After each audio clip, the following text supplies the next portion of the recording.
Humans can lick too. This is a frightening story of a girl who was alone at home one night for the first time. She has a dog to keep her company. The girl listens on the news about a serial killer on the loose. She goes to sleep after locking all the doors and windows but for one, which doesn't close. Suddenly she is awakened by a dripping sound. Scared thoroughly, she tries to go back to sleep and puts her hand down the bed for a reassuring lick from her dog. As the dripping sound continues, she goes to check on the taps in the kitchen, bathroom, and everywhere else but finds nothing. She returns to her bedroom and puts the hand down again for the dog to lick. The dripping sound continues, and the girl is too frightened to fall asleep. But as her hand gets licked from under the bed, she slowly falls asleep. In the morning, when she opens the closet, she finds her dog killed and hanged upside down. The dripping sound was from the dog's blood. On the closet doors, she sees a message: humans can lick too. Aren't you glad you didn't turn on the lights? Two best friends, Meg and Samantha, live in the same room of the college dormitory. Samantha goes out for a party with her date while Meg stays back to study for the upcoming midterm exams. When Samantha returns from the party, lights are all turned off. She does not switch on the lights as her friend is asleep. Early in the morning, Sam tries to wake Meg up to discuss the exams. As Meg doesn't respond, Sam hesitantly uncovers her face to wake her up. She gets horrified to discover Meg's face turned black and blue and falls on the floor in a state of shock. She observes that Meg's study table was all messed up and finds a creepy note on the wall. Aren't you glad you didn't turn on the lights?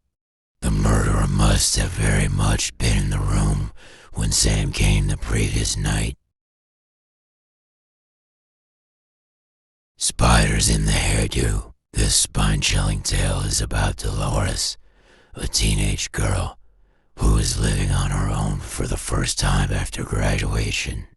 She does not have enough money, but makes sure to save some bucks to maintain her giant beehive hairdo. She does everything to maintain the hairdo as instructed by the hairstylist.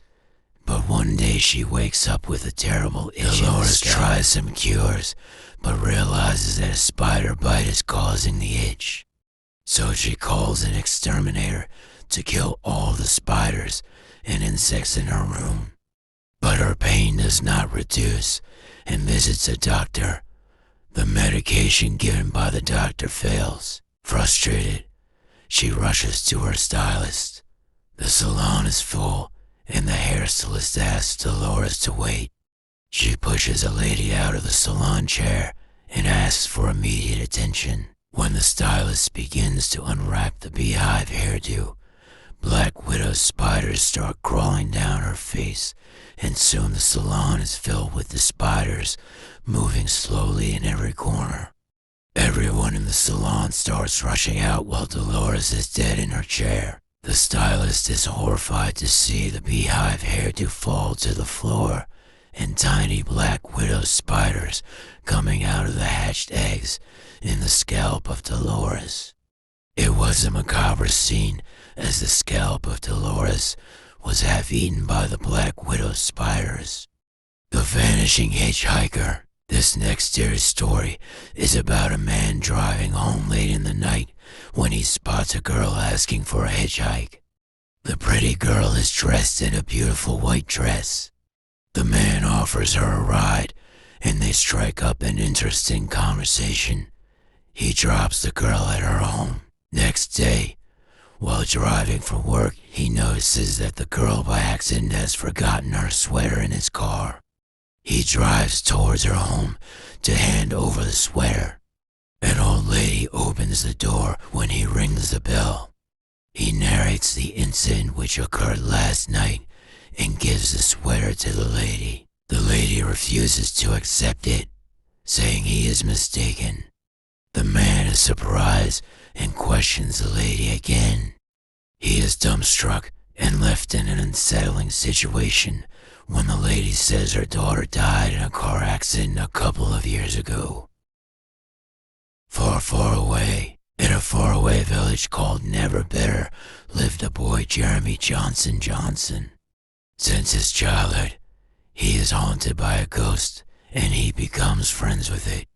But Jeremy is ridiculed by people as they assume that he is talking to himself. Jeremy's life changes when he meets Ginger, a beautiful girl, and they grow close to each other. She invites him to play a prank on the town baker, and their bond is strengthened when the prank succeeds. The two children set out on an adventure to save the bookstore of Jeremy's family. While saving the bookstore, Ginger and Jeremy unfold the mystery of disappearing children in the village with the help of the ghost. Would Ginger and Jeremy go missing too? Lover's Lane. A teenage couple is in a deserted Lover's Lane, making out in their car.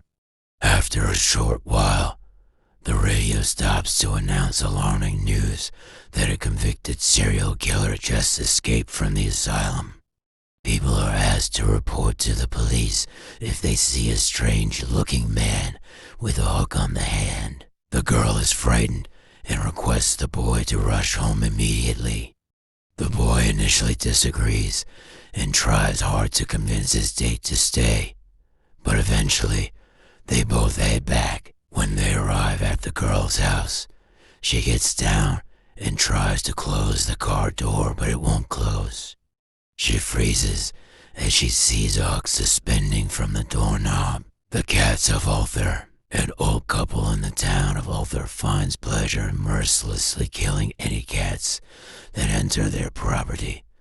The other residents of the town do not speak up against the evil acts, but try to keep their felines away from the couple's property. One night, some travelers pass through this town, and among them is an orphan boy who has nobody but only a kitten. The kitten goes missing after a couple of days, and he comes to know about the old couple. The little boy focuses all his energies and unleashes a prayer which affects the sky and the movement of clouds. The travelers leave Ulthar, and the people notice that all their cats have gone missing. People are worried but have no clue about the whereabouts of their cats. The cats return on the following day and seem well fed, but the old couple has vanished. When the people explore the property, they find the ghastly skeletons of two humans which have been picked clean. The monkey's paw. Sergeant Major Morris introduces a mummified monkey paw to Mr. and Mrs. White. He tells them that he found it while serving in India. The paw has the ability to grant 3 wishes, but they always come with terrible consequences. Mr. White ignores Morris' warnings and asks the paw a wish for £200.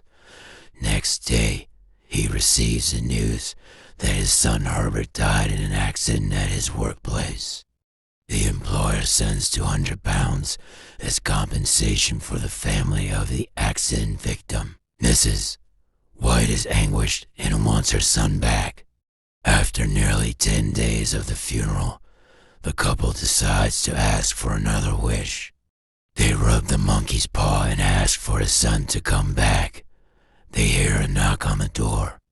The knock turns into banging, and Mrs. White fumbles to open the door. Terrified with the idea of seeing a mutilated and decomposed body of their son outside his house, Mr. White makes the third and final wish. The door knocks stop, and when Mrs. White opens the door, she is shattered in pain and disappointment as there is nobody there. Children of the Corn. A quarrelsome couple is driving towards California to find a better paying job for Bert. The husband, while driving, They accidentally run over a boy who appeared out of nowhere. They blame each other for the accident and finally decide to check the body. While examining the boy, a shiver runs down their body as they discover that his throat was slit already and was bleeding to death. On further investigation, Vicky, the wife, finds a strange crucifix made of corn husks in the boy's bag. The couple argues over where to take the body and decide to drive towards Gatlin, which is just down the road. Gatlin is an isolated community in an abandoned ghost village. They drive further into the ghostly place and see that the calendar and gas prices are all outdated. Bert stops the vehicle at a church to go and find someone. Vicky starts to scream for help when she sees many children dressed in Amish clothing heading toward the car. The children pull Vicky out of the car and start beating her mercilessly. When Bert intervenes, Vicky escapes and goes missing. The sun sets and the ghostly place turns very dark. Bert goes and hides in a cornfield. As the daylight breaks, he sees Vicky tied to a cross with barbed wires and her eyes ripped out. There are no animals or weeds in the cornfield and nobody to take care of the cornfields. But the cornfield is still blooming. Children of the corn find Bert, and a giant red-eyed monster emerging from the field ruthlessly kills Bert. The children belong to a cult that worships he who walks behind the rows, the monster who killed Bert.